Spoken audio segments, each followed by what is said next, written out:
On clarinet is Hendel, a sophomore. On first violin is Doolittle, a sophomore. On second violin is Benn Smith, a sophomore. And on third violin is Garron, a junior. Thank you. What's the motivation for you to write a piece? Are you writing all the time? Right, yeah, well, it's working on composition and stuff because I've been doing much composition throughout the past few years, and I thought since we did a piece in number 2 last year, then we might continue it with a faster work, and it also helps me to write for small ensembles, which I don't get to do very often. Wow, how lucky you are. You have people to play your piece for you. Uh-huh. You have someone to write our piece for us. Yeah.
their violin section sound much better.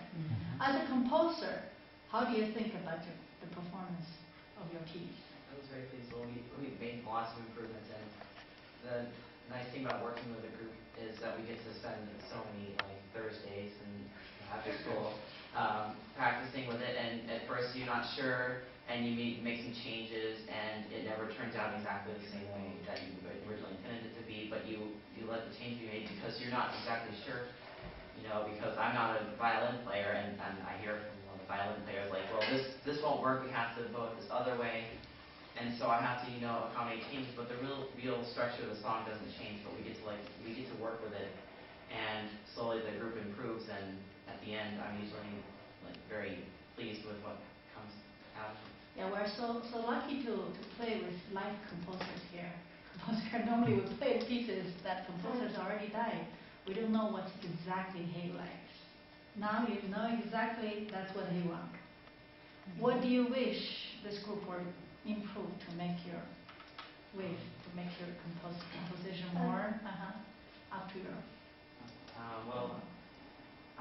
Well, we could probably improve some of the. Well, we had a lot of rhythm issues because some of the rhythms in the piece, just in small portions of the song, are a little difficult and not easy to grasp because of the way they're written. So we had to do a lot of work on that, and it got to the point where it was very good actually. So definitely some of the rhythms and some of the intonations, because when I write pieces, I usually write them in keys with several flats, and I know violins don't like very many flats, so we had to work with those A flats, especially in, for example, measure 43 to 47, I guess, the whole thing. Yeah. Great. Congratulations. I think work on the spot that you were thinking about, then before you go on to the stage for the command performance. Okay? Congratulations.